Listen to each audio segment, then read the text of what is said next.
ॐ विश्वं दर्पणदृश्यमाननगरी तुल्यन्निजान्तर्गतं पश्यन्नात्मनि मायया बहिर्वोद्भूतं यथा निद्रया यस्साक्षात् कुरुते प्रबोधसमये स्वात्मानमेवाद्वयं तस्मै श्रीगुरुमूर्तये नमः इदं श्रीदक्षिणामूर्तये बीजस्यान्तरिवाङ्कुरो जगदिदं प्राङ्निर्विकल्पं पुनः मायाकल्पितदेशकालकलना वैचित्रचित्रीकृतं मायावीव विजृम्भयत्यभिमः योगी वयस्वेच्छया तस्मै श्रीगुरुमूर्तये नमः इदं श्रीदक्षिणामूर्तये तस्मै श्रीगुरुमूर्तये नमः इदं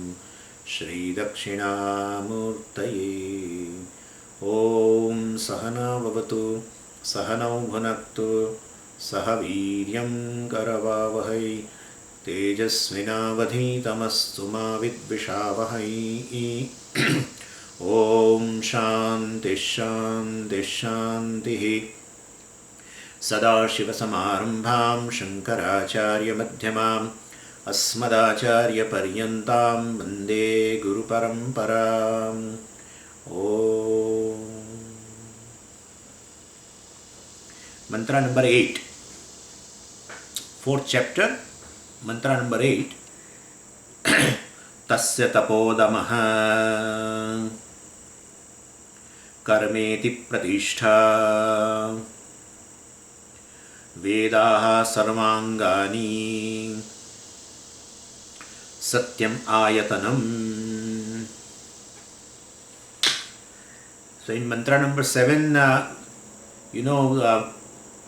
we discussed that the teacher feels the teaching is over and he takes a moment out, and the student gets up and makes a request. Upanishadam vo bruhi iti uktate Upanishad brahmi bhavate Upanishadam abbruma iti.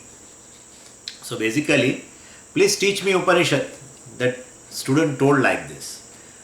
Well, of course, and then teacher replied, Brahmi bhavate Upanishadam ukta. I have already taught you the Upanishad. At the end of the Upanishad, you are asking me, teach me the Upanishad. Therefore, after entire Upanishad is over, the student is asking, please teach me Upanishad. So basically, I have taught you Upanishad revealing, this Brahman. So Upanishad that unfolds Brahman has already been told to you. And here, by making such statement, the intention of the Upanishad is not to present a dull student basically, but to present the difference between this Jnanam and Jnanopaya. So basically, there is one thing called knowledge, and second thing is a preparation for gaining knowledge. And so both the things are required, and so factors, those factors that will help you to gain knowledge. And definitely, so with all kindness and compassion, the Upanishad, without making any judgment about anybody, without dismissing the student, here concludes the teaching. But at the same time, the Upanishad concludes to say few things so that the student can prepare himself or herself. Because that takes time. Knowledge takes place immediately. But preparation for the knowledge takes a lot of time. Preparation to qualify for the knowledge takes a lot of time. And therefore, definitely, while concluding that, before Upanishad concludes the teaching, Upanishad wants to say, few things regarding the preparedness for gaining knowledge. And so, in mantra number 8, this preparation has been talked about. What are the things? First thing is karma. Tasya. Basically, tasya means tasyaha. We have to say that's a chandas prayoga, Vedic usage. So, tasyaha tapodamaha karmeti pratishtha. Tasyaha. So, definitely for this Brahma Vidya, for this Upanishad, which is, it's a feminine noun. So, tasyaha tapodamaha karmeti pratishtha. For this Brahma Vidya, for gaining this knowledge of the Brahman, basically these three things are very, very important. Like, Bhagavan is to tell Yagnyo Danam Tapaschaiva Pavanani Manishinam Yajnaha Danaha Tapaha. Here, instead of, Yajnaha, they have told, this Upanishad says karma. And these karmas are basically yajnas, all sacrifices. I mean, the attitude of sacrifice, attitude of offering. And that is what here karma. So, Nitya Naimittik karmas.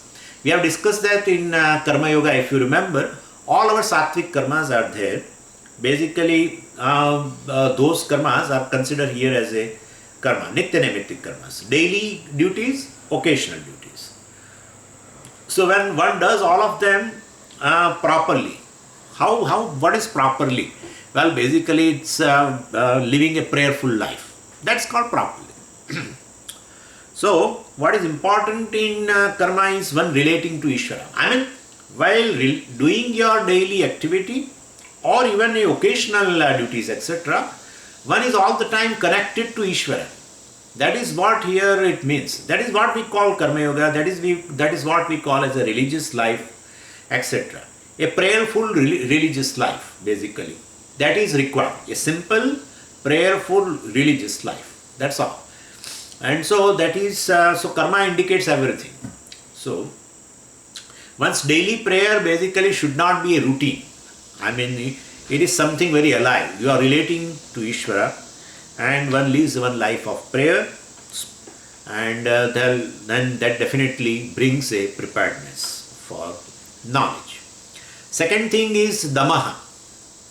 And that damaha means, this, we have seen that when meaningless activities are gone from one's life, well, we call it as a damaha. That is very, very, very essential. So damaha also stands for here shamaha, resolution of the mind, etc. That is also you can consider here. And apart from all this, here, if you see in the mantra, tasyaha tapaha damaha karma iti pratishtha. So karma, we have seen that all this daily and occasional duties relating to Ishvara. Then damaha means this, all the meaningless activities from the life when it goes away. And karma, then it says iti. Tapaha will be discussing. I have told you we have to discuss little in detail. But iti means what? Iti means you can add some more also for gaining preparedness. What should I add? Well, all these values we have talked about in chapter 13 of Bhagavad Gita should be included here, basically. So that has been told here. Amanitvam, adambitvam, ahimsa, kshantihi, arjavam, etc., etc. Well, those things we have the 20 values which has been told in Bhagavad Gita chapter 13 from verse number 7 to verse number 11. Those values also you can include here, moral values, etc., universal values we can say, and those values also will help a person. Means this basically by following these values or following a religious life, etc., well, the person does not succumb to the pressure of raga dvesha, to go against dharma. So that has been told here. Now the thing which is left over is a tapaha. So well, we will have to discuss that tapaha. So what tapaha is, there are two meanings. One is a general meaning and second is a specific meaning. And the specific meaning of the word tapaha is a willful self-denial. Willful self-denial to establish my mastery over my sense organs and the body. That's called tapaha. That's one of the meanings, specific meaning.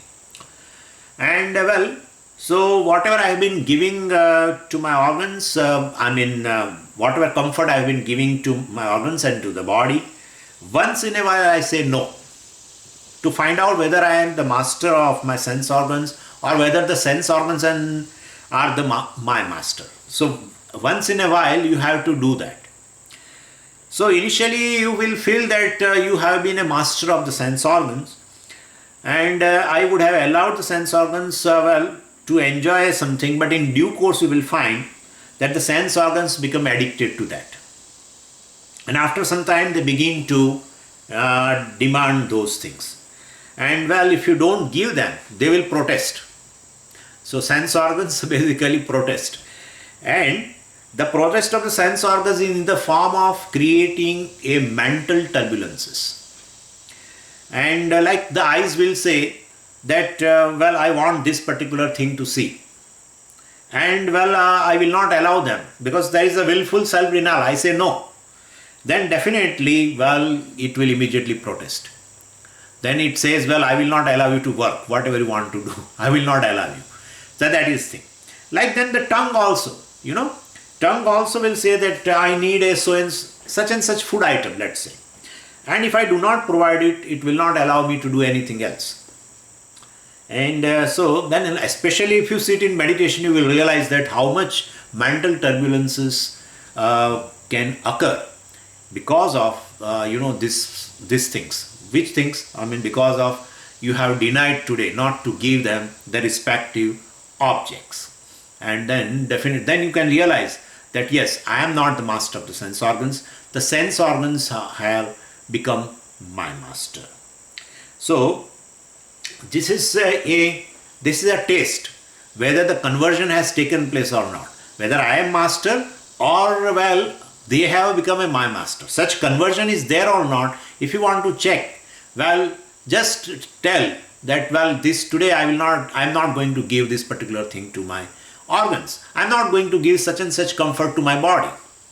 So then you will immediately realize whether you are a master or they are master, etc. So this voluntary self-denial is a tapas. This is a specific meaning of word tapas. A forced self-denial is basically it's a suffering. And it is a suppression. And in fact, it is a very bad to the mental health. And so tapas should never be enforced by other people. But I should, and especially we have, in India we have this, Shivratri and Janmashtami and this particular Ekadashi and etc. These are the days, vows in fact. Well, we'll talk about vows later. But then these are the occasions when, if you can see whether you are a master of these sense organs or they are our master. Suppose if I willfully do that, okay, today because of Shivratri or Janmashtami I am doing a fast, then you will undergo willfully some kind of denial, etc. So due to your own volition, then you will, even though there is a discomfort, you may be feeling hungry or something else, but then still you will go through it because you have decided. But if it is forced to you, it happens in family that, well, we will not today, Shivratri, so we will not make this chapatis and all that. So you will also have to eat this food.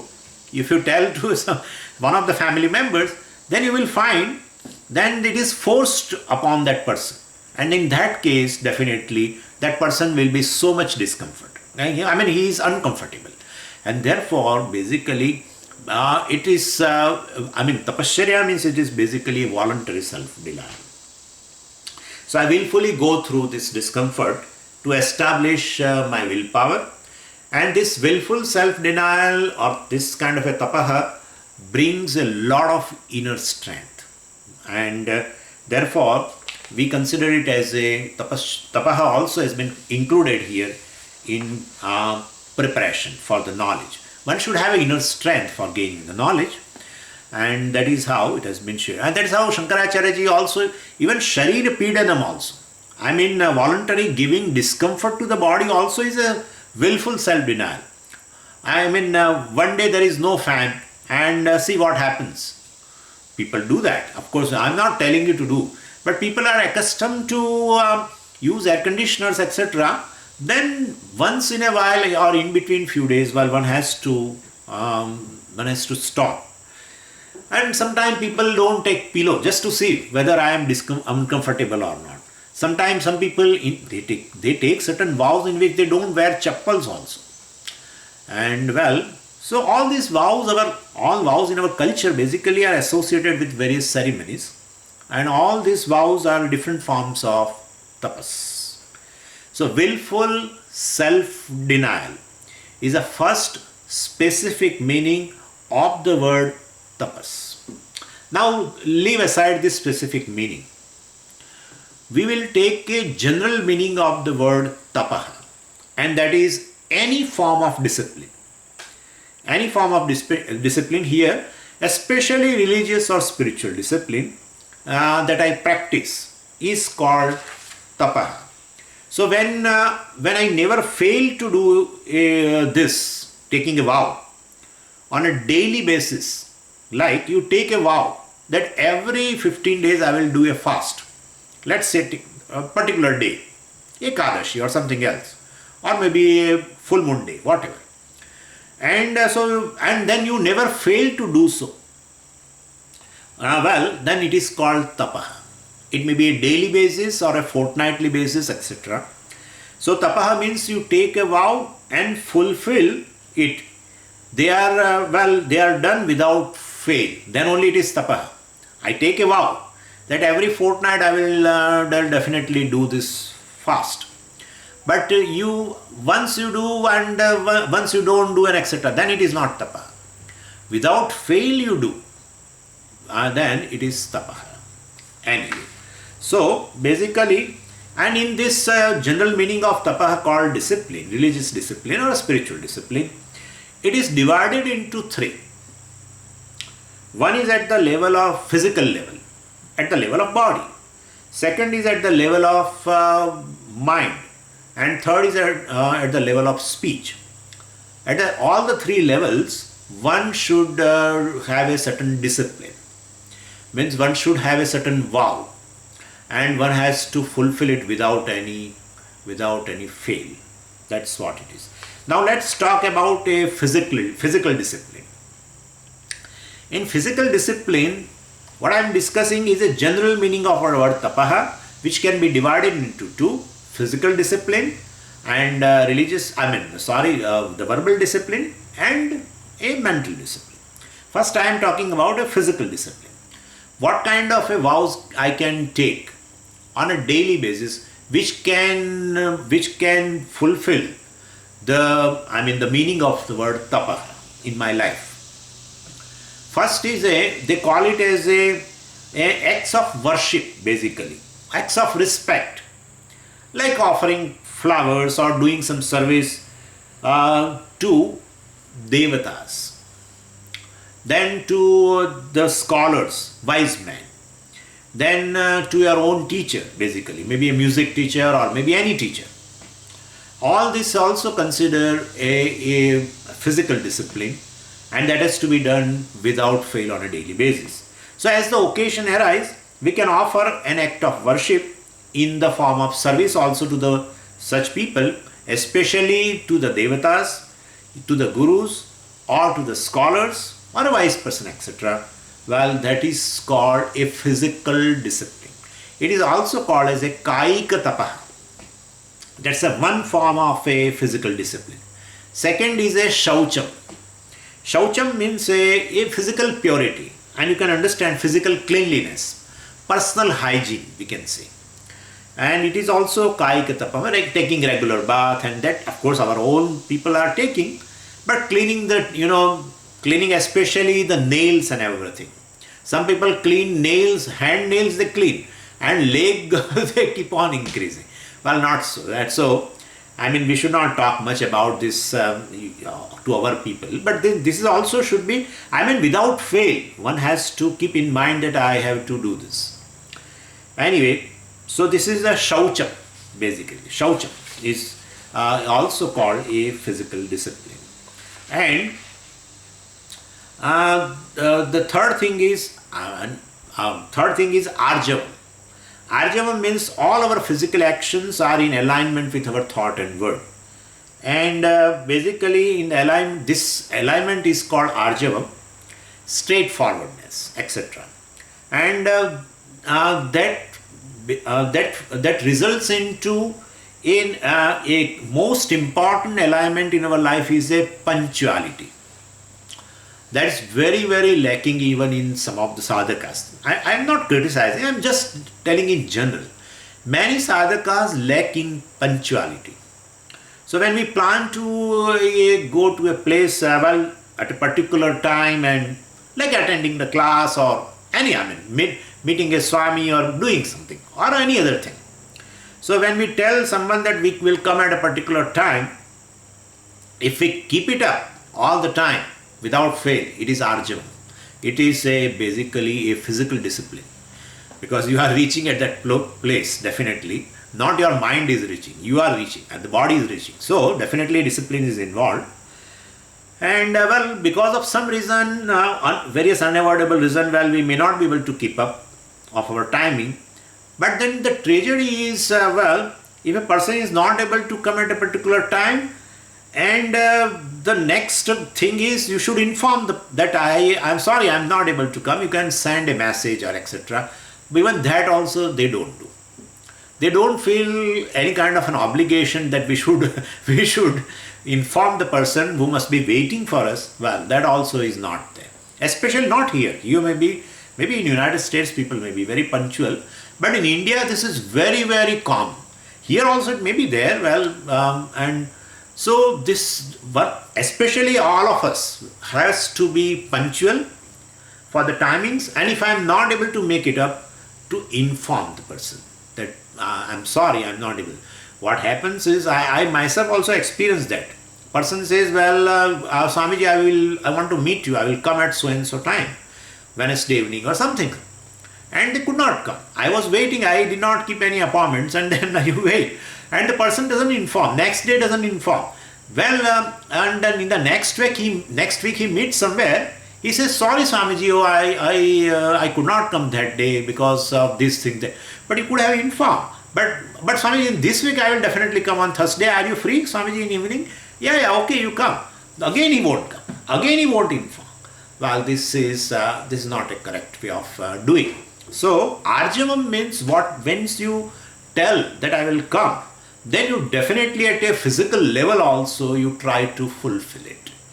In your mind is there to meet Swami, and then you say also to Swami at a level of words, verbal level also you say, but physical level you don't match with it. And then it is not an arjavam. The straightforwardness means basically my physical action should be in alignment with what I spoke or what I thought of. So this is arjavam. This is at the level of, at a physical level. So that is how one says very beautifully. So at least this when you say that you should have some regret or apology or something if you could not come and then you did not inform, etc. But they don't have. So I consider it as a very, very serious spiritual problem. And one person very nicely said that spirituality is not doing a great things, but spirituality is doing a small things in a great way. Spirituality is not doing a great things, but spirituality is doing small things in a great way with a commitment, etc. Anyway, so this is a second thing. Physical discipline.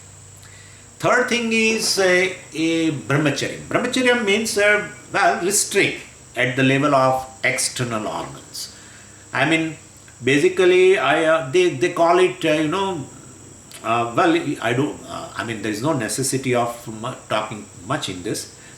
But for grihasthas, chastity is considered as a brahmacharya.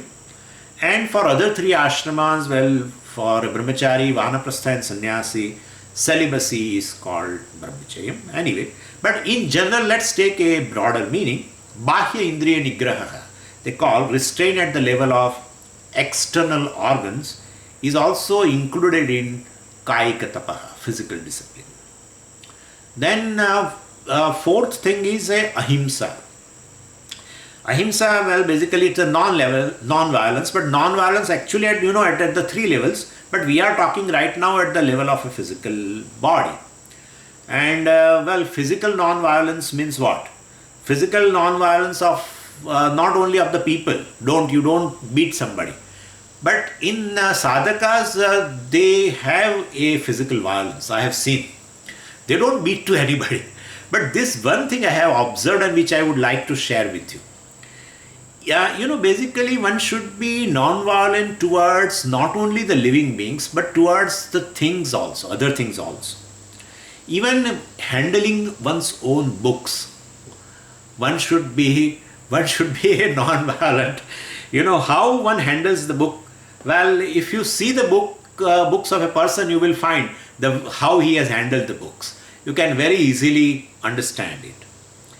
Non-violent handling of any book is, in particular the spiritual books. I mean, it should be for all the books, because ultimately it's all Saraswati. But especially spiritual books is, generally if you go to Rishikesh and you will find the sadhus. When they go from different ashrams, they go to Kailas ashram for the study. And those spiritual books, actually, they have got a special cloth, and they were very carefully tied in that cloth, and of this color sometimes for sannyasis or some other color, and they tie it in that, and then they carry, and they never keep the book on the ground.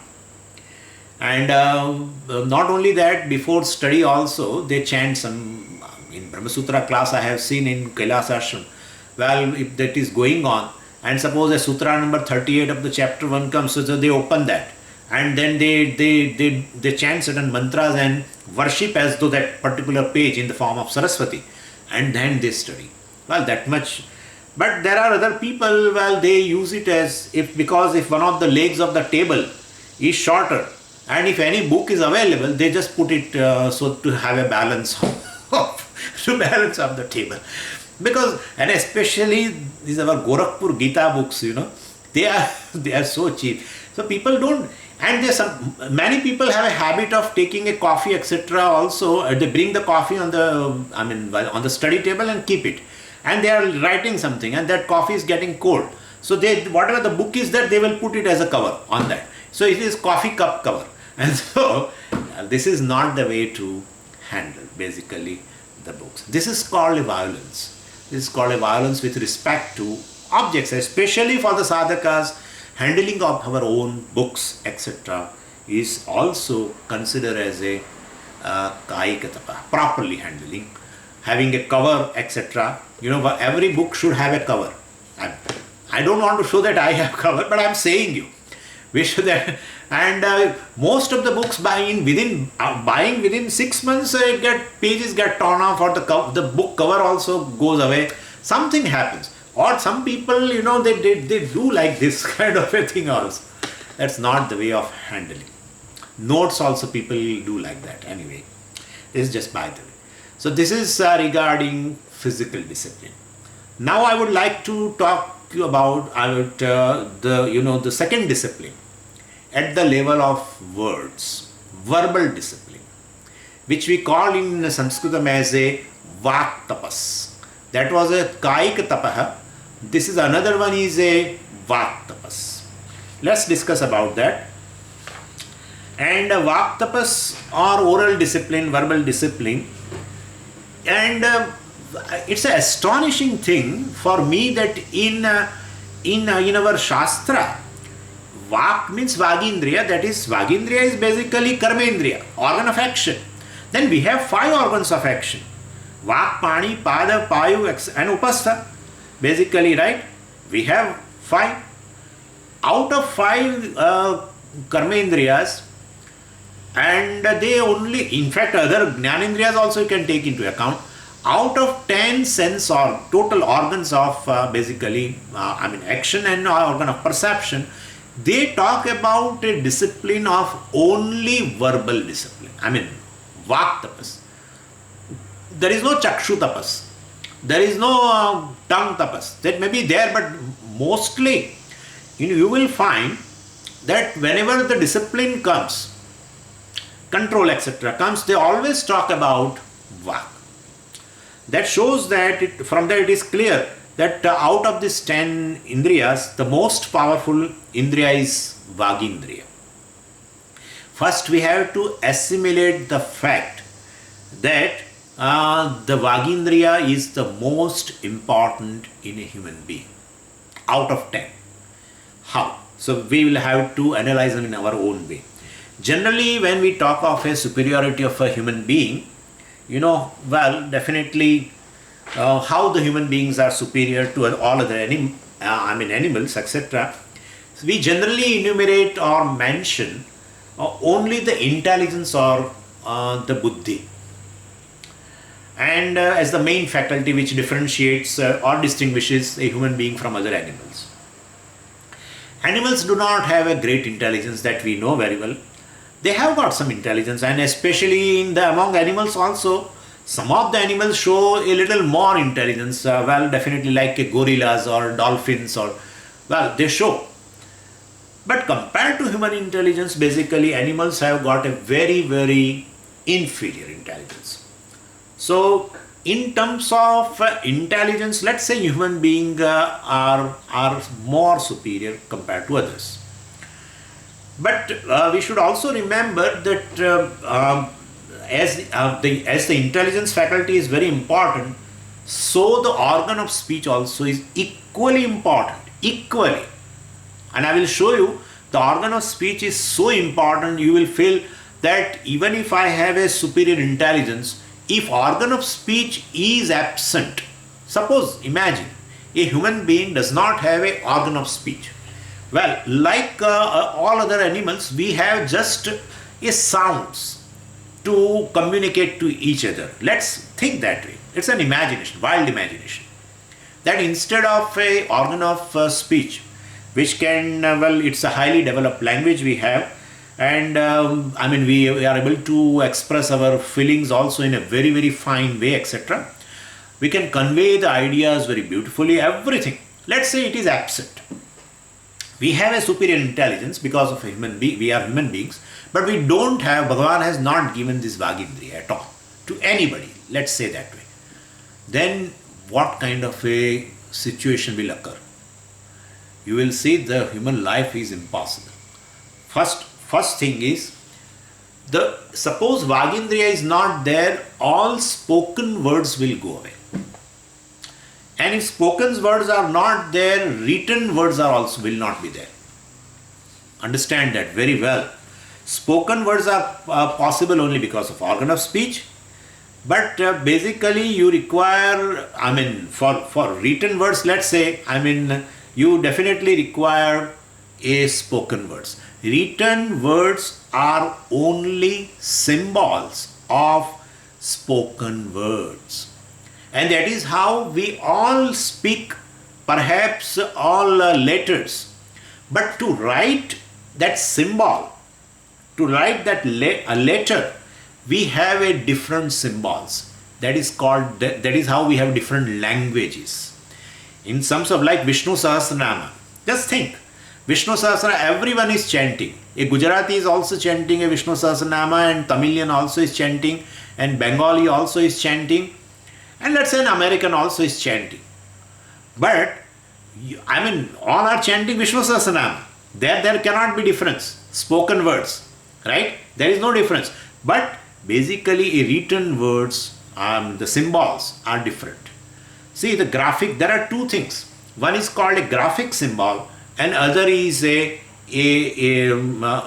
is a graphic symbol, and other is a sound symbol. Sound symbol means spoken word. For spoken word, ka, like kamalam, let's say. Now a Bengali writes kamalam in one way, and a Tamilian writes in another way, and Gujarati writes in another way. A Hindi Bhashi, the person would write in a different way. And Sanskritam, it is written a little differently. That is how it is. So you can understand that a written words have come later. And definitely, written words are just symbols, as I told you. There is a sound symbol, and that is from the beginning. And the graphic symbol came much later. And definitely, if suppose the sound symbols are not there, where is the question of writing a written symbol? So definitely, if language itself is not there, the Vagindriya is not there, so organ of speech is not there, spoken words will not be there, then written words will not be there, books will not be there. So basically books will not be there and language also will not be there. Then where are the schools and colleges? Where will be the schools? What will they do? Schools and colleges, what they will do? Nothing. All colleges are gone, all books are gone, all radio programs gone, all TV programs gone, all mobiles gone. What will you do? No, but Swamiji, I could see the message, but I told you, if the language is not there from the beginning, organ of speech itself is not there. Where is a question of writing down the word? Writing down the word comes only when you have a spoken word. And therefore, definitely, all the movies also dump movies. Basically, all postal services, courier services, all phones, everything useless. The greatest tragedy is what? Well, all the scientific laws will definitely go away. Why? Why? Person can discover scientific law because of intelligence. But how will he convey that scientific law which he has discovered? How will he convey to you? How will he convey? No, Swamiji, books, don't say now. The written words are gone. And therefore, if he has no language, how will he communicate to you that this particular law I have discovered and it is beneficial to all of you and me also, to the all humanity? So, we need not discover the same scientific laws independently, because what scientists have discovered is, well, definitely it's transferred to me through the words. And so I need not separately work upon it. In fact, I can stand on his shoulder and go ahead in the scientific field. Because after knowing from him that he has discovered up to this, let me go ahead. You just can think. Even right now, people are working on vaccine basically because they have got so much of knowledge which other previous generations have done, so much of work. And therefore, all these scientific discoveries will not be useful to the other humanity. Everyone has to discover the scientific law independently then. And that is not possible because all are not scientists basically. All cannot be scientists also. And one may not have a aptitude for the science also, proper aptitude. So all developments of science, all music gone, and think about it. All music gone, all fields, all will disappear. You can why are you saying all this? I'm going to convey to you. I'm going to convey to you, which is so important, but given so freely without tax. And therefore you utilize it and the way you like, not knowing the importance of this organ of speech. That's what I want. So I'm in the first stage of this Vak Tapas, that I should understand, I should appreciate the value of organ of speech. I'm in that process. You may be thinking in Kenopanisad class, why you are discussing this? This is a so important discipline, and that is why among all the sense organs and organs of action, in all 10 indriyas, the Vagindriya has been always talked about for discipline, restraining, controlling. Anyway, and the worst thing will occur, which you can't imagine even. If organ of speech is not there, moksha is impossible. Because moksha means gaining jnanam. Jnanam you can gain either listening or either in terms of reading, etc. Both will not be there. Both are words. If you are listening to somebody's word, but then the teacher will not have an organ of speech at all, then what will he teach you? And in fact, how can he gain the knowledge? Because ultimately this is sampradaya, and therefore basically gaining knowledge through the words. But the words itself is not there. Where is the question? Okay, I will do mananam. But what mananam you will do if you have not listened to that you are Brahman? There is a question of a doubt itself. And so Shravanam, Mananam, Nididhyasanam is not possible. Moksha will be impossible. So you can understand the organ of speech is an extremely powerful instrument. This is a first principle I have to assimilate properly before I take up a vow for Vak Tapas. Once I understand this well, a power of speech, then you can understand the power of words also, definitely, which come from the mouth. And generally we take the words for granted because easily manufactured, no tax paying, etc. And so, well, and the constitution has given us a freedom of speech, etc. And therefore, I remember Pujya Swamiji was telling, in one class that if you go to some Gulf country, you will know what is the value of speech, because you are you are not allowed to open the mouth at all. And that is how the situation is in some of the countries. Anyway, so so words that are coming out of my mouth are extremely powerful. And one acharya has compared these words as a they like a smoke. They say, well, my words can be like the smoke of the agarbatti, smoke of incense stick, which spread and give happiness to others, or my words can be like the cigarette smoke, while making all the other people passive smokers, which can harm them. So my words will be like a cigarette smoking, which can harm others, or my words can be like of incense stick, can definitely be helpful to others, can bring a happiness, peace in somebody's life. And so important the words are. Anyway, and therefore the second thing is I should be responsible speaker. First thing is I should understand the value of a organ of speech and words. And second thing is I should be responsible speaker. And because my words can destroy words can destroy families, words can destroy country, really, words can destroy other person. So much words can do destruction at a highest level.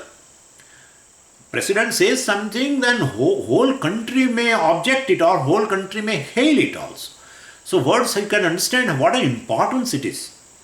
So, and so I may not, if I am a responsible speaker, well, I may not contribute in case positively, but I have no right to contribute negatively. Every gossip is basically a destruction. Every rumor is a destruction.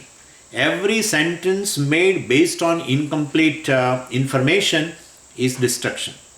So because it spreads from person to person. Anyway, so two lessons we have learned. What? A value of organ of speech or words, and second is should be a responsible speaker. Now the third lesson is, okay, I understood. I should be a responsible speaker, and my words can either destroy or can spread happiness, etc. I understood. And therefore I have to produce only quality words. I understood that. But then in which manner I can produce quality words? Very straight relationship is, if you want to produce a quality words from your mouth, the quantity must be reduced. That's how it is. Quantity must be reduced. How can you say that way?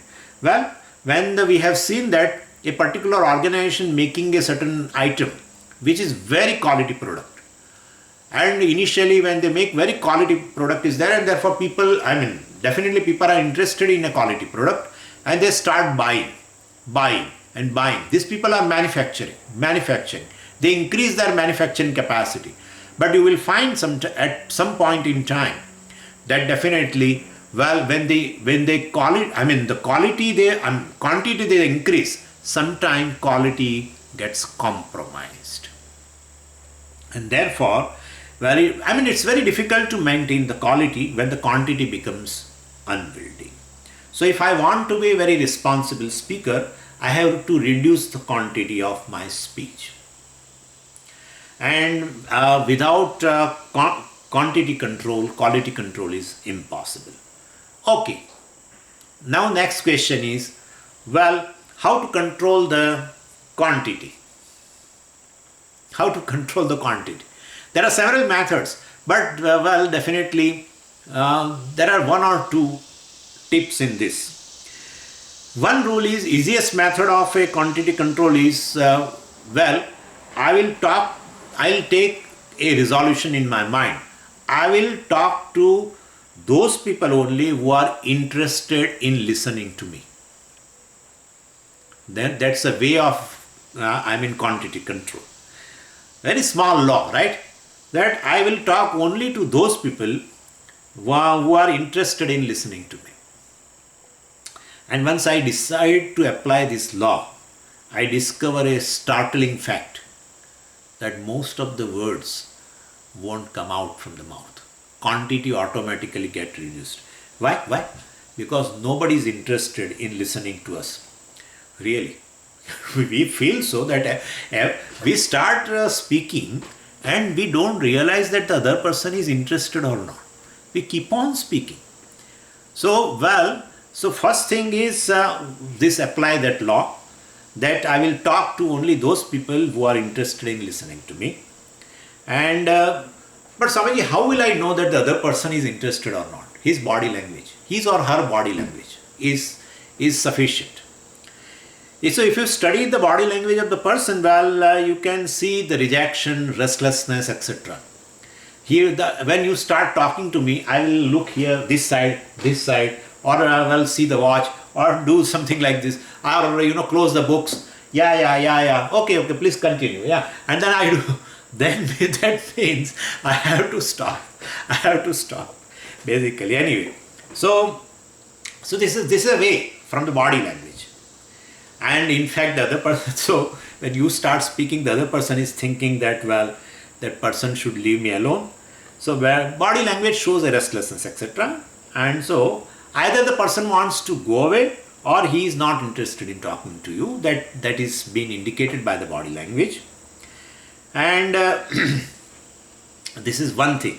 But some person said, if I am not able to understand from the body language, what should I do?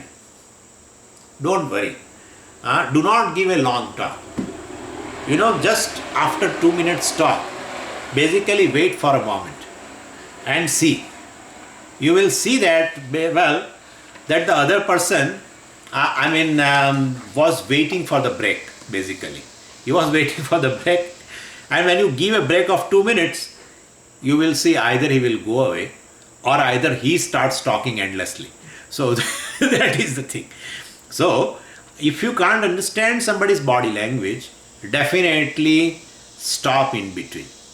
And when you stop for at least 2 minutes, you will find the person says, Swamiji, I want to go now. I have some work. So you should understand that he was not interested. Or else he starts talking to you endlessly. He will not allow you to talk further. So that shows he was not interested. So only, in fact, honestly speaking, this is a general observation.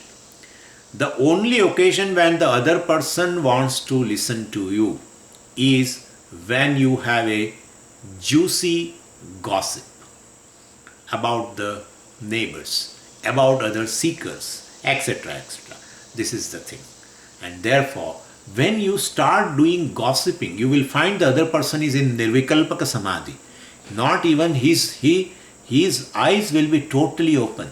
Mouth also may get open. And his head also will not shake. Nothing. But when you start talking about Atma Jnana, and then you will find that he says, Swamiji, I will come again. I will come again. You should understand he is not interested. So this is, there are certain tips by which you can definitely reduce the quantity of the words which you produce. If once you control the quantity of words, quality will be automatically maintained. That's the only way to produce quality sounds, quality words, quality words. Basically, you should reduce the quantity. And to understand how to reduce the quantity, because you are talking, take into account whether the other person wants to listen to you or not. And many times you will find the other person is not interested. Think, you can see in your life. And then, from his body language or from stop, in between giving a break in your talk, etc., you can definitely see that way. Anyway, and so have this one principle that I will talk only to a listener. Quantity will come down. This is a third lesson, right? Reducing the quantity. What are the first lesson? First lesson is understand the value of organ of speech or the words. Second thing is I should be responsible speaker because words can destroy or words can bring happiness in somebody's life. Third thing is then definitely I should have a quality of words to produce. For that, definitely I have to reduce the quantity. And so these three things are there. Fourth principle fourth lesson has four parameters. What is the fourth lesson? I should check my words in terms of quality through these four parameters. Four parameters are there which will give a quality mark to your words. And the first thing is, the first parameter or a norm for to check the quality of your words is whether your words are capable of hurting others or not. That's the first thing. Words can hurt people, words can do himsa, and the verbal himsa is basically a deeper than a physical violence, you know very well. And so definitely, the physical scare basically may go away, but that deep scare caused in somebody's heart through your words, loose words, can never go away. And basically, if you hurt others at the verbal level, through your speech, etc., it's considered papam. How can you say papam, Swamiji? Where you have seen? Because Shastra has told you, ma himsyat, sarva bhutani.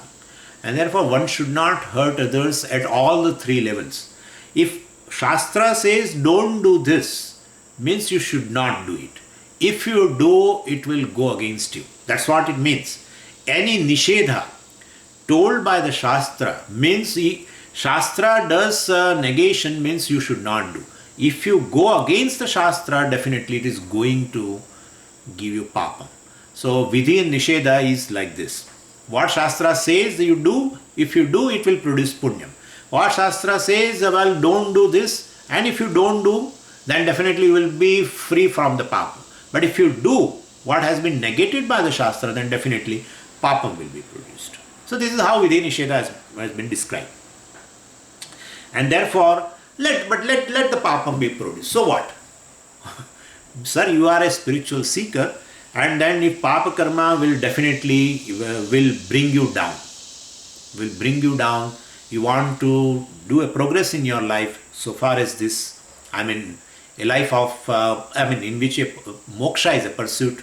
Definitely you don't want hurdles in your life, and this kind of a verbal hurting, etc., himsa, violence, etc., will definitely bring such obstacles so that your progress will be hampered. And so the first parameter of this fourth principle, what is the fourth principle? To check the quality of my words. In that there are four parameters. And the first parameter is I should not hurt. If my words do not hurt others, then definitely I can give myself a quality mark on my words.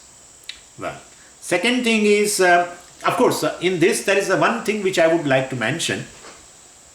People sometimes say, Swamiji, we will have to use wrong words. You people are sannyasis, you don't know. We are grihasthas, we know very well, and we have to use strong words, because in transaction it is very much required. You come to our house and see. So if you are all the time telling goody words with the servants and other people, they will sit on our heads. And therefore, therefore a value of ahimsa, etc., you are telling, but we have to compromise it. So yeah, that's correct. Value of ahimsa is not an absolute thing, correct.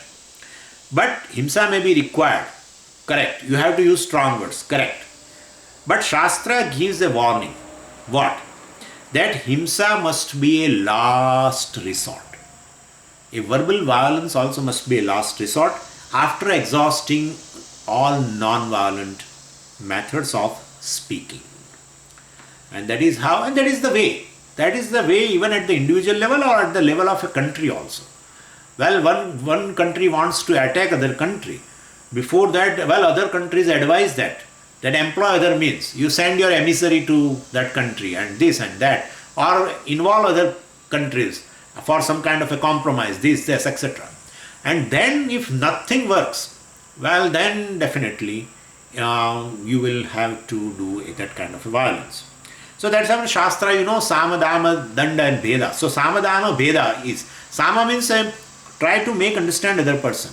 Dama means give some kind of a, they call it as some kind of a temptation, so that he will restrain himself. Or even Bheda means try to create a fear, giving some kind of a threat, etc. If all the three things don't work, then definitely danda means a punishment, means that violence is required. So definitely a strong words are required if we are a person, suppose so and so person in family or a servant or whatever. Well, definitely when other non-violent methods are exhausted, then you can definitely use it.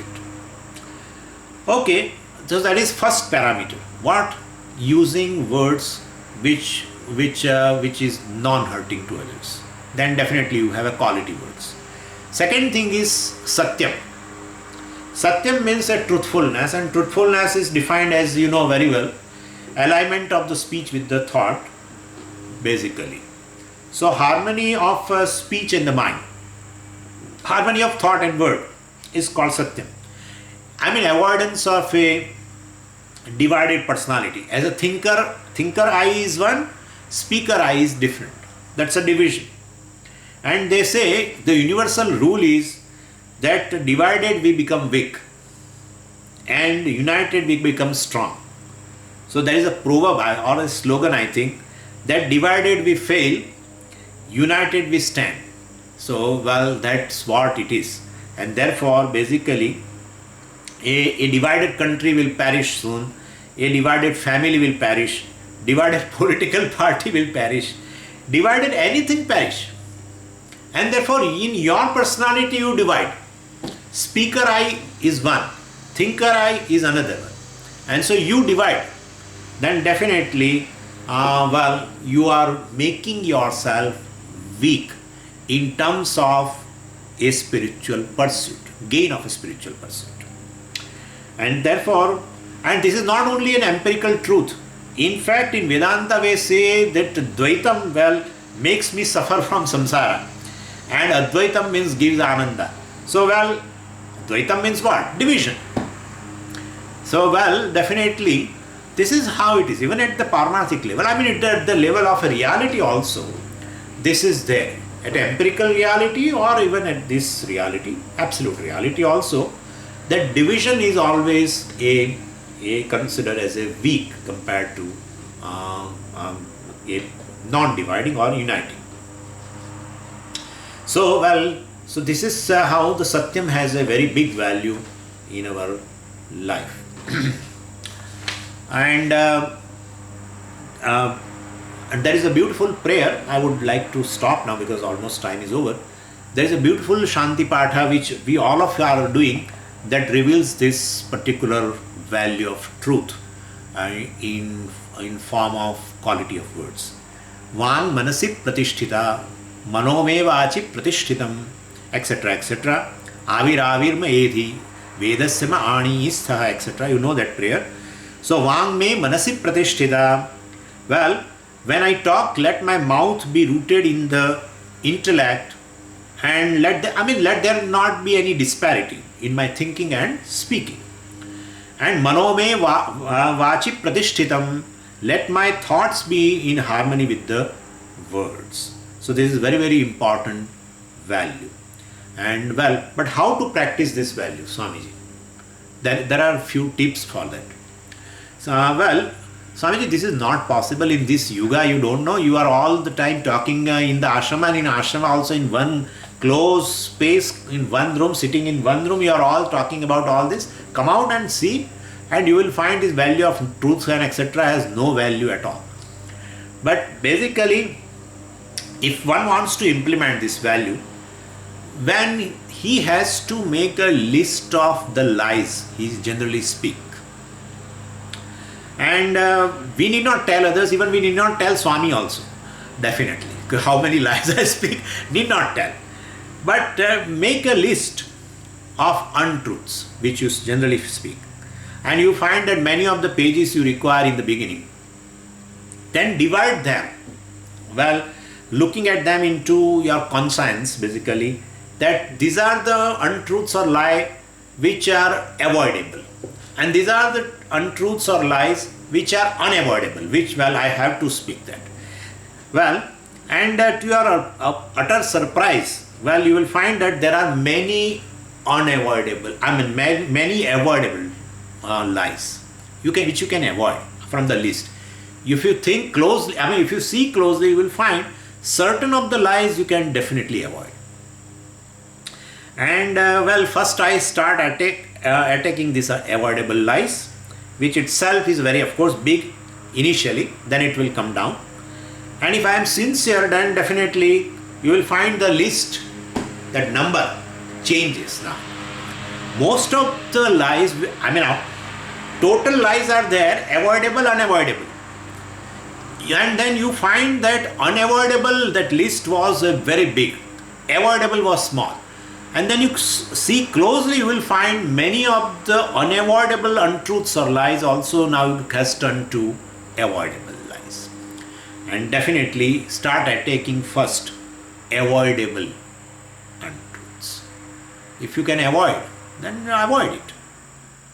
And definitely then you will find unavoidable lies are there, well, which you have to speak, suppose, well, that list will be small.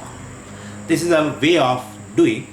Something more I have to tell you about this Vak Tapas also, which I will tell you tomorrow. Om Purnamadav Purnamidam Purnat Purnamudachyate Purnasya Purnamadaya Purnameva Vashishyate. Om Shanti Shanti Shanti. Harihi Om Shri Gurubhyo Namaha. Harihi Om.